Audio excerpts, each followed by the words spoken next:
लोकसभा 2024ला फक्त महाराष्ट्राचंच नाही तर देशाचं लक्ष लागलेला मतदारसंघ म्हणजेच परभणी लोकसभा मतदारसंघ. या मतदारसंघामध्ये अमित शहा आणि नरेंद्र मोदींनी सुद्धा सभा घेऊन शिवसेना उद्धव बाळासाहेब ठाकरे गटाच्या उमेदवारांच्या विरुद्ध महादेव जानकरांचा प्रचंड प्रचार केला. पण सगळ्या प्रकारच्या प्रचार यंत्रणा राबवून सुद्धा महादेव जानकरांचा दणदणीत पराभव झाला. संजय जाधव उर्फ बंडू बॉस यांनी आपला हुकूम एक्का दाखवत मतदारसंघावरती आपली पकड पुन्हा एकदा मजबूत केली. लोकसभेला झालेल्या चुकांचं निरासन करण्यात सध्या महायुतीला काही प्रमाणात तरी यश आले असं आपल्याला दिसतंय. आणि ह्याच अनुषंगानं परभणी विधानसभा मतदारसंघात नेमकं हवा कोणाची आहे? उद्धव बाळासाहेब ठाकरे गट यांच्या विरुद्ध उभारलेल्या एकनाथ शिंदेंच्या शिवसेनेचं तुल्यबळ मतदान या ठिकाणी किती आहे? यंदाचा गुलाल नेमका कोण उधळणार ह्याचा घेतलेला हा सविस्तर आढावा. 1990 पासून ह्या मतदारसंघामध्ये शिवसेना एकहाती चालत होती. 2009ला इथनं संजय जाधव निवडून आले. त्यानंतर 2014 आणि 2019 दोन्ही वेळा शिवसेनेकडनं राहुल वेदप्रकाश पाटील यांनी प्रतिनिधित्व केलं. शिवसेनेमध्ये पडलेल्या उभ्या फुटीनंतर त्यांनी उद्धव ठाकरेंच्या सोबतच राहणं पसंत केलं. विद्यमान आमदार असल्यानं महाविकास आघाडीतर्फे त्यांची उमेदवारी निश्चितच होती. पण त्यांच्या विरोधात कोण उभा राहील ह्याकडे सगळ्यांचं लक्ष होतं. कारण की अपक्ष म्हणून 2014 आणि 2019ला उभे असलेले उमेदवार हे सुद्धा महाविकास आघाडीतच होते. त्यामुळे महायुतीला इथनं उमेदवार मिळवणं तुलनेनं जड गेलं. महायुतीमध्ये ही जागा मित्रपक्ष म्हणून कोणाच्या पारड्यात जाते ह्याकडे बऱ्यापैकी लक्ष होतं. जेव्हा ही जागा शिवसेनेला जाईल असं बोललं जात होतं तेव्हा निवडणुकीच्या उमेदवारी जाहीर होण्याच्या एक दिवस आधीच शिंदेंच्या शिवसेनेमध्ये रात्रीतनं प्रवेश करून आनंद भरोसेंनी धनुष्यबाण हाती घेतला आणि आपली उमेदवारी मिळवली. पण महायुतीमधल्या सगळ्याच घटक पक्षांना प्रचारामध्ये सक्रिय करून घेताना त्यांची मोठी कोंडी होत असल्याचं दिसतंय. वंचितनं सुद्धा इथनं उमेदवार दिल्यानं ही लढत तिरंगी होईल असं सुरुवातीला वाटत होतं.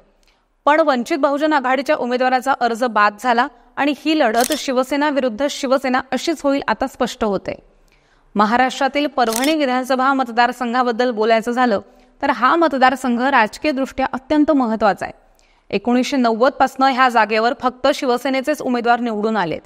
2019 मध्ये परभणी विधानसभा निवडणुकीत शिवसेनेच्या डॉक्टर राहुल वेदप्रकाश पाटील यांनी आपली उमेदवारी जाहीर केली होती. त्यांच्या समोर VBAचे मोहम्मद जैन आणि MIMचे अली खान मोईन खान यांनी सुद्धा उमेदवारी अर्ज दाखल केले. तरी सुद्धा ह्या निवडणुकीमध्ये दुसऱ्या कुठल्याही उमेदवाराला 23,000हून अधिक मतं मिळाली नाहीत. आणि शिवसेनेचे राहुल पाटील यांनी 1,04,584 मतं मिळवून 81,790 मतांच्या फरकानं विजय मिळवला. त्यांच्या विजयाचं मोठं कारण म्हणजे इथलं जातीय समीकरण होते. यंदा सुद्धा काही प्रमाणात ही जातीय समीकरणं महायुतीच्या दृष्टीनं फायद्याची असणार आहेत. कारण की परभणी मतदारसंघात जातीय समीकरणांची महत्त्वपूर्ण भूमिका आहे. इथं सुमारे 13% दलित समाजाची वोट बँक आहे तर मुस्लिम मतदारांचा महत्त्वपूर्ण वाटा हा जवळपास 25% आहे. तर आदिवासी समुदायाची मतांची टक्केवारी ही 1.5% आहे. शहरी आणि ग्रामीण मतदारांची तुलना केली तर इथं 74% शहरी मतदान आहे तर बाकीचे 26% ग्रामीण मतदार आहेत. शहरी भागामध्ये मराठा आणि मुस्लिम यांचं मतदान निर्णायक ठरतं. त्यामुळे शिवसेनेला मुस्लिम आणि मराठा या दोन्हीही जाती समूहाला केंद्रबिंदूवरती ठेवून प्रचार यंत्रणा राबवावी लागते. उद्धव ठाकरेंनी सध्याची मुस्लिमांबाबतीत घेतलेली भूमिका ही परभणी मतदारसंघात राहुल पाटलांच्या फायद्याची ठरणार आहे. तर महायुतीच्या बटेंगे नाही तो कटेंगे ह्या विधानानं मुस्लिम मतदार कुठेतरी महायुतीपासून दूर गेल्याचं पाहायला मिळतं. या मतदारसंघामध्ये त्याचा फटका बसल्याशिवाय राहणार नाही. आता महायुतीचे उमेदवार आनंद भरोसे यांच्याविषयी थोडीशी माहिती जाणून घेऊयात. 2001 मध्ये आनंद भरोसेंनी आपल्या राजकारणाला सुरुवात केलेली होती. गावातील सेवा संस्थेवर प्रभुत्व गाजवल्यानंतर त्यांनी परभणी कृषी उत्पन्न बाजार समितीवरती 10 वर्ष प्रतिनिधित्व केलं आणि ह्या काळामध्ये त्यांची शेतकऱ्यांशी चांगली नाळ जुळली. ते उपसभापती सुद्धा होते. त्यानंतर पंचायत समिती, जिल्हा परिषद ह्या निवडणुकांमधनं ते जिल्हाध्यक्षापर्यंत गेले. त्यानंतर सामान्यांचा नेता ही त्यांची प्रतिमा तयार झाली. त्यांनी आतापर्यंत भरवलेल्या संजीवनी कृषी महोत्सवाला चांगला प्रतिसाद मिळालाय. सकाळची सुरुवात प्रसन्न वातावरणात मंत्रांच्या साह्याने करायची म्हणजे दिवस कसा फ्रेश जातो. कसली प्रसन्नता. सकाळी ब्रश झाले इथे आम्हाला थायरॉइडची गोळी घ्यावी लागते. रोज सकाळी थायरॉइडची गोळी घेऊनही तुमचा त्रास तसाच आहे? मग एकदा डॉक्टर साठेज होमिओपॅथिक क्लिनिक इथे अवश्य भेट द्या. मुंबई, पुणे, नाशिक, संभाजीनगर सगळीकडे त्यांच्या शाखा आहेत. कृषी क्षेत्रातील वेगवेगळ्या उत्पादनांचं भव्य प्रदर्शन, चर्चासत्र असं ह्या महोत्सवाचं स्वरूप असतं.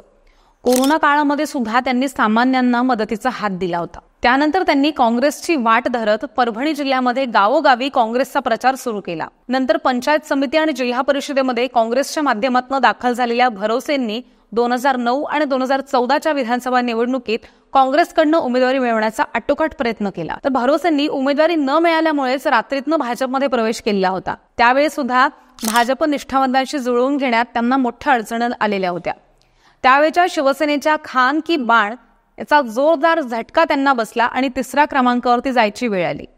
त्यानंतर मात्र भाजपमध्येच रमलेल्या भरोसेंनी संघटनात्मक पदांवरती समाधान मानलं.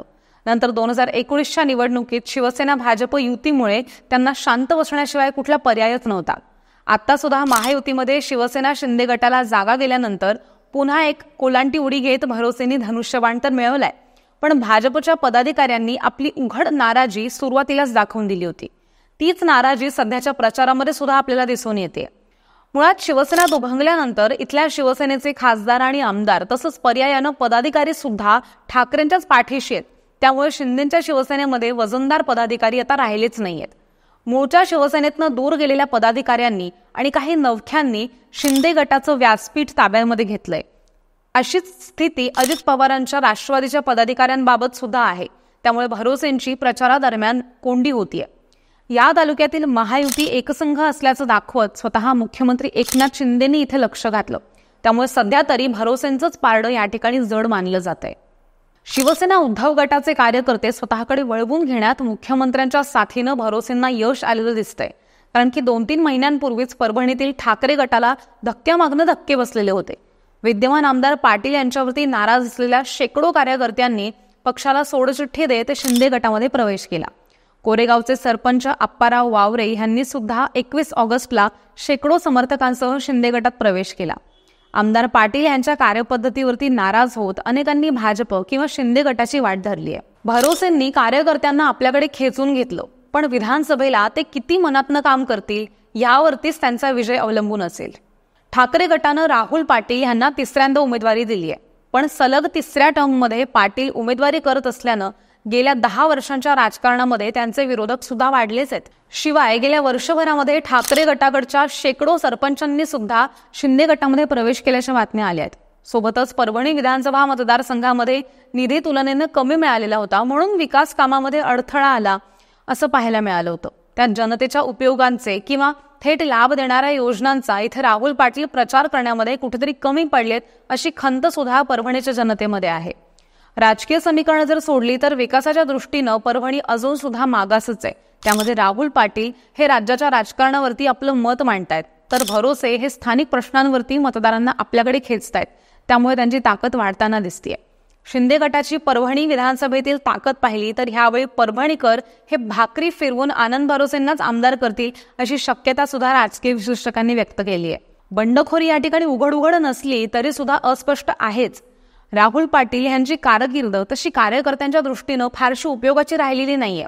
त्यामुळे सोबत असणारे कार्यकर्ते सुद्धा मतविभाजन करण्यामध्ये मोठी कामगिरी बजावू शकतात. आता आनंद भरोसे की राहुल पाटील हे चित्र 23 तारखेला स्पष्ट होईलच. पण तुम्हाला ही माहिती कशी वाटली आणि कुणाचं पारडं तुम्हाला जड वाटतं हे कमेंट करून नक्की सांगा. पाहत राहा सत्य पे सत्ता.